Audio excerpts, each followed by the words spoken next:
I forgave my wife for cheating years ago and devoted my life to building a future for us. Then she left me for my business partner. What I didn't know was that the two of them had been working together for months to destroy both my marriage and my company. Hello, Reddit. I plus here. I, 44M, don't even know where to begin. A month ago, I thought I had the perfect life. Today, I'm sleeping in a guest room fighting a divorce, suing my former best friend, and trying to save a company I spent nearly 2 decades building from the ground up. The worst part? The signs were there all along.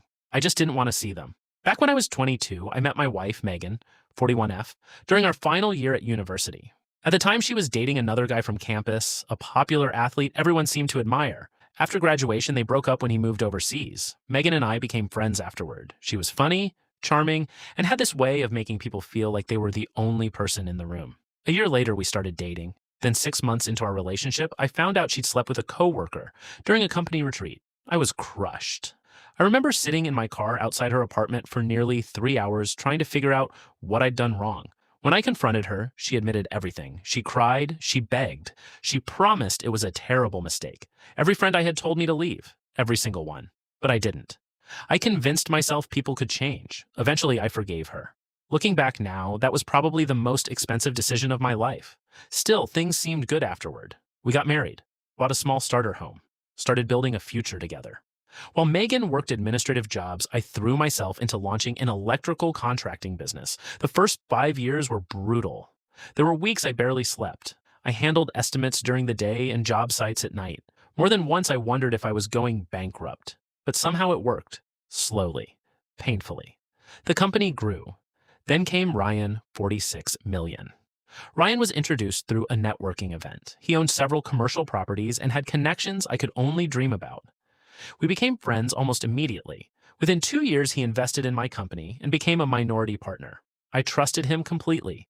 We vacationed together. Our families spent holidays together. My wife considered him family.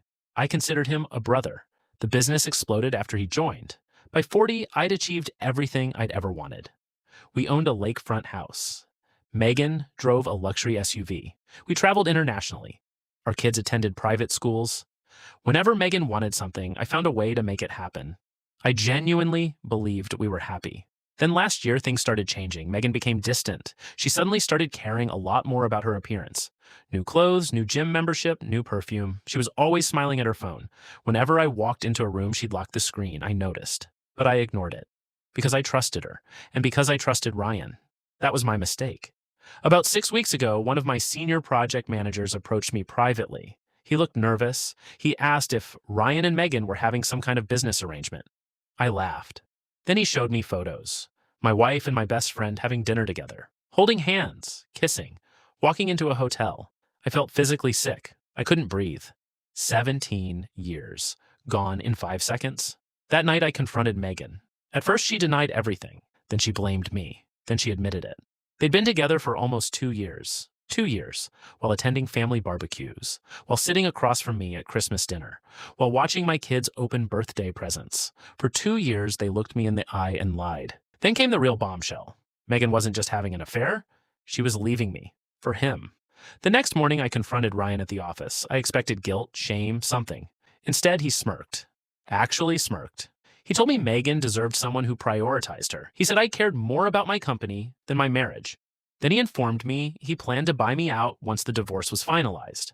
That comment stuck with me because something felt off, very off. I started digging. What I found made the affair seem insignificant. Over the previous 18 months, Ryan had quietly created 3 competing companies through relatives and shell ownership structures. Companies that somehow kept winning contracts we'd previously negotiated. Companies receiving suspiciously accurate bids. Companies that always seemed one step ahead. Someone was feeding him information. Guess who had access to every financial report, client list, and proposal? My wife. The woman I trusted with everything. Together, they'd been systematically undermining my business while planning their future. Ryan would encourage me to reject profitable projects.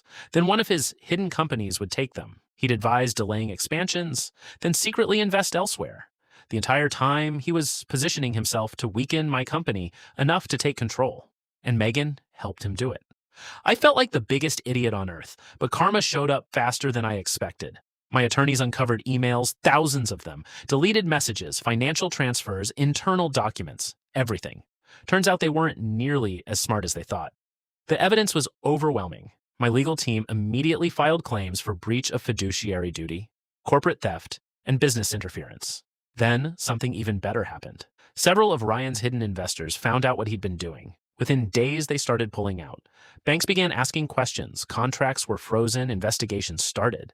The empire he'd built using my company as a stepping stone began collapsing. As for Megan, reality hit her hard. Apparently, living with a man who lies for a living isn't nearly as romantic as sneaking around with one.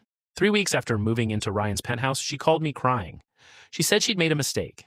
Said Ryan wasn't the man she thought he was. Said she wanted to talk. I laughed.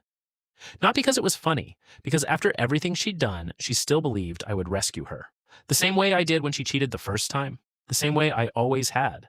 For once, I chose myself. The divorce is ongoing, the lawsuits are still moving through court. I've lost a marriage, I've lost a friendship. I've lost the future I thought I had. But for the first time in years, I can look in the mirror knowing I wasn't the one who betrayed anyone. So here's my question. Reddit. Was I stupid for forgiving the first betrayal all those years ago? Or was I simply unlucky enough to trust people who never deserved it in the first place?